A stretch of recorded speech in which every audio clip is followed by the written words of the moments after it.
Okay, I want to spend a little bit more time on section 2.6 at the bottom of page 1 because this is kind of a hard topic for students. And also, I felt like I was rushing because I saw the video was running down. So I want to go back, start over. We do address this again in 2.7, the next section. So you'll see it again, but I just want to make sure everybody's ready for the test for this. So hopefully everybody understands why their functions. If a vertical line can only pass through it once, any vertical line, then it's a function. If a single vertical line can hit the graph twice, then it's not. This one only hits it once and any other one you draw. So that's where the yes, no, yes. So that part's not what's difficult for students. It's the domain and range. So the things that I would make sure you have here when you are doing domain and range is, first off, you need to know domain are the x values, and it's always left to right. And order matters, just like when you're doing interval notation with the inequalities that we did on the first day. Range are the y's, and it's bottom to top, and again, order matters. Why does the order matter? Because the interval has to go from the smallest value to the largest value. The smallest value to the largest value. So anytime you look at interval notation, the smallest number should be listed first, the largest second. Smallest first, largest second. So order does matter. Brighten this up a little bit. So when we do domain, we go left to right. So when I'm teaching this on a board in class, I roll a pencil across so I can do it the same way here. So going left to right, there's no x's. See how there's no graph there? No x's, no x's, no x's. Okay, my first x's are just to the right of 0. So if you look at the graph, I kind of messed it up by drawing over the edge. It slides along the y-axis. It never touches the y-axis. It just gets really close to it. We're going to learn later in the class that that means it's an asymptote. But for right now, we'll just pretend that you don't know about that. But it gets really, really close to 0, but never touches it. When we were doing inequalities in the second section, I think it was 1.2, or 1.4 maybe, we learned that if it doesn't actually touch it, if it's not equal to it, we use a parenthesis. So 0 is the smallest x, and then we keep rolling our pencil right, and we see that arrow that says it goes right forever. So that's why I put the infinity there. And sometimes Alex will want an inequality, so I just wrote what the inequality would look like. It would be everything greater than 0. So the x's are greater than 0. Range are the y values, so you can see it goes up forever, and it also goes down forever. It goes down slowly, but it will keep going down slower, slower, slower, lower, lower, lower. So from bottom to top, if it goes down forever, the lowest y value is going to be negative infinity, and then if it goes up forever, the highest y value will be positive infinity. So domain left to right, range bottom to top, because range are the y's, which is the vertical axis, domain are the x's, which is the horizontal. So then we can use that same thing here. So going left to right for the domain, we see that it goes left forever. That's why I put negative infinity there. Comma, keep rolling my pencil. What's the largest x on this part? And we can see it's negative 3. But this time it's an actual point. Here, we never touched the y-axis. That's why we used a parenthesis. Here, it's an actual point. So when I write negative 3, I'm going to put a bracket to show that it's equal to negative 3 at that point. Then what I want you to notice is there's no graph in between. See how there's no x values here, here, here, here? So that's why we need to unite it, because it's not a continuous graph. It stops and then it starts again. So rolling left to right, our next smallest x value is actually 3. And again, it's equal to 3 at that point, so it's a bracket. Then we roll the pencil right and we see it goes on forever to infinity. So that U just means this is the domain and this is the domain. But since we're using interval notation, we have to use proper notation, so we use the united symbol instead of the word and. And that's one of the hardest. I mean, we'll do more of that later, but I don't want you to like totally stress out over this because we keep addressing this over and over throughout the course. So range, we said, was bottom to top. Well, I can see this graph goes down forever and it goes up forever. This one also goes down forever and up forever. So if every single y is eventually going to get hit with this graph, we write negative infinity to positive infinity. Because it goes down forever, which is negative infinity, and it goes up forever, which would be positive infinity.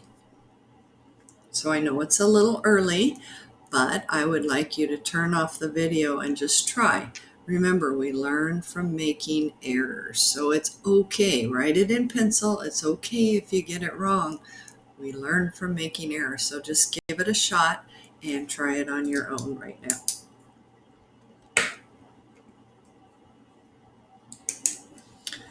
Okay, so domain, I'm going to put my little reminder is left to right. So I roll my pencil and I say, what is the smallest x value? And you can see there's a dot at -2. And because it's an actual point, it gets a bracket.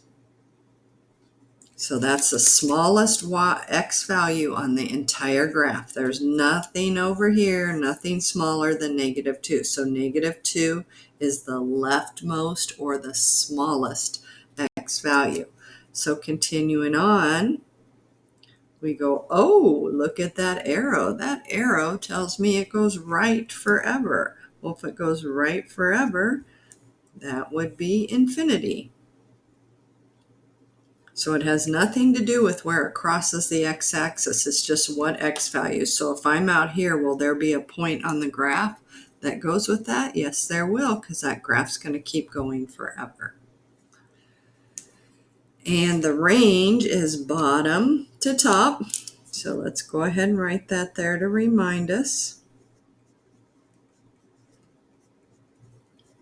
So we roll our pencil from the bottom because we're doing the y-axis now, and we say, what is the lowest y? Nothing, nothing, nothing, nothing, nothing. Oh, the lowest y is 0, right?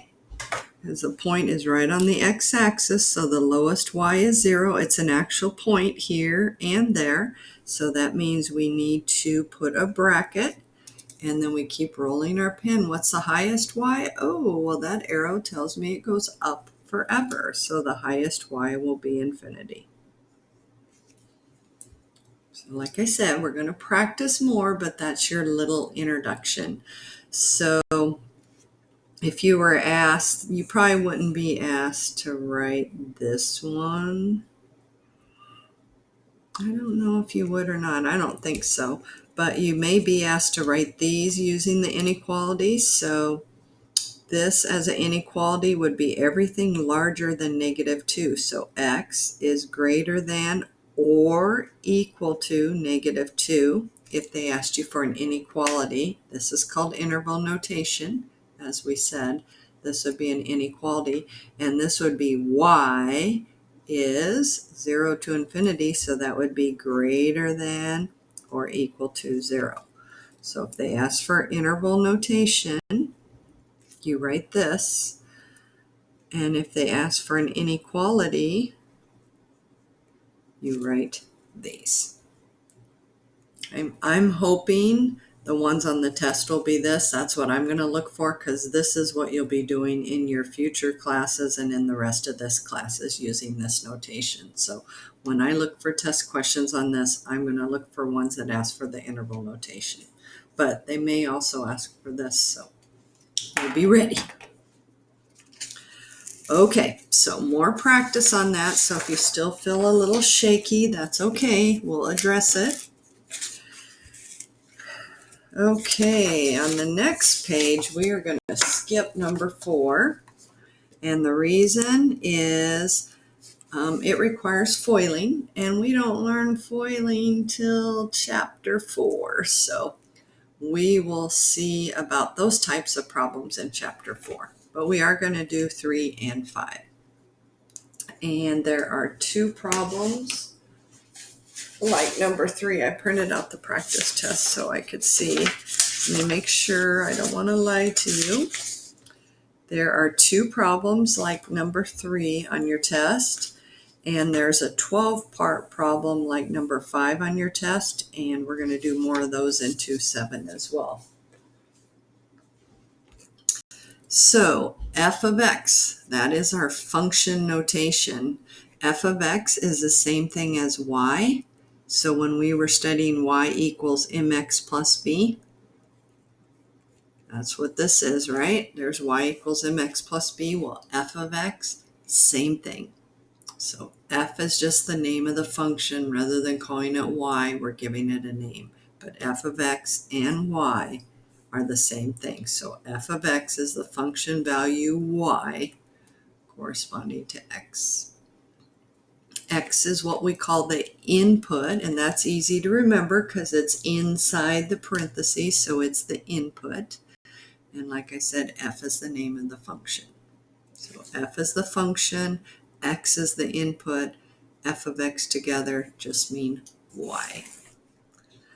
So when they ask us for f of -1, we see that input is -1, and you can see it's replaced the x. So what this notation is saying is go into the function that's called f, and everywhere you see an x, replace it with -1. And how you write this is the most important part of the problem because you're allowed to use a calculator on the test. But if you write it incorrectly, you are going to type it into your calculator incorrectly. So make sure the golden rule is, and some of you may know this from previous classes, some of you may not, anytime you're inputting a negative value, it must be in parentheses. The calculator will give you the wrong answer without it. So this is negative, this isn't, so I won't need parentheses.